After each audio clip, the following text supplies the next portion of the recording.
Kidlat News Updates. Mga balita ngayon, 271 loose firearms formal na ipinresenta at sinira sa Maguindanao del Sur. Dalawang kawani ng DPWH natabunan ng landslide sa Santa Praxedes, Cagayan, isa patay.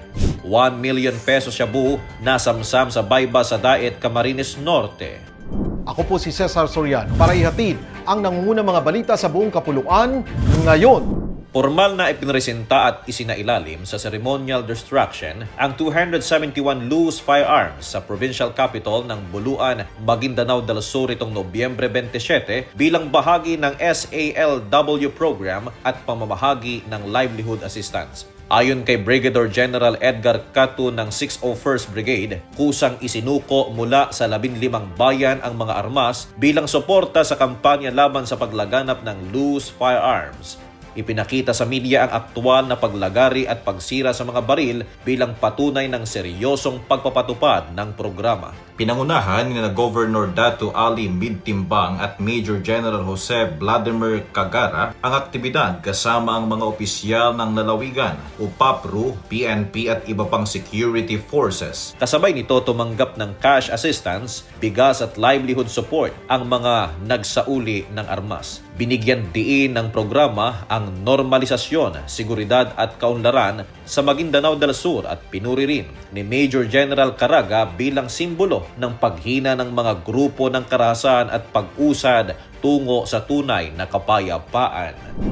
Dalawang kawani ng DPWH Region 2 ang natabunan ng landslide habang nagbabantay ng trapiko sa Barangay San Juan, Santa Praxedes, Cagayan itong Nobyembre 28. Ayon sa MDRRMO, isa ay binawian na ng buhay habang ang isa ay minor injuries lamang matapos silang tamaan ng gumuhong lupa sa kahabaan ng Manila North Road.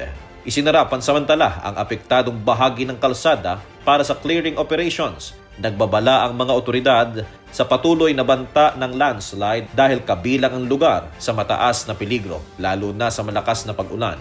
Patuloy naman ang monitoring at koordinasyon ng DPWH, LGU at MDRRMO para sa kaligtasan ng mga motorista at residente. Nasamsam ang tinatayang 1,054,000 pesos halaga ng shabu sa ikinasang bypass operation sa Purok 3, Barangay Bagasbas, Daet, Camarines Norte alas 5:35 ng umaga nitong Nobyembre 28. Arestado ang sospek na si alias Ilo, 39, isang virtual assistant at residente ng Barangay Magang.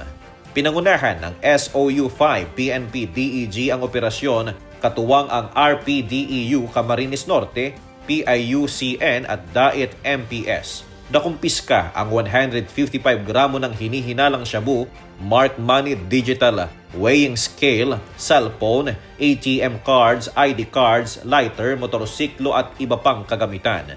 Isinagawa ang pagmamarka at inventaryo ng ebidensya sa presensya ng halal na opisyal at media.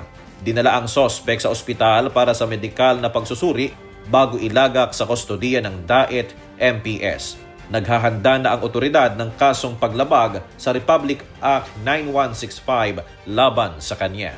Para sa Kidlat News Channel, ito si JP Adaw, nag-uulat. Ako po si Cesar Soriano, kasama nyo sa bawat pagputo ng balita.